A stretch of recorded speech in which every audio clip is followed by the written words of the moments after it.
أن كل مدرسة جزائرية، كل ثانوية جزائرية تكون مدرسة ذكية انتيليجونت، معناتها ندخل فيها كل إمكانيات.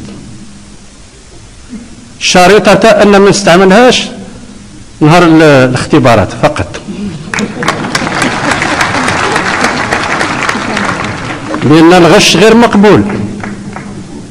الغش والتعليم، الغش والمعرفة شيئان لا يلتقيان إلا في جهنم. وإحنا في ظروف صعبة جدا، ولكن عندنا إمكانيات باش نواجهها، عندنا إمكانيات واضحة كل وضوح وسنواجهها، ما في حتى مشكل من الجانب هذا. احنا ناس تاع التحدي، ما نخافوا غير من رب سبحانه، ما نخافوا غير من رب سبحانه والضمير تاعنا.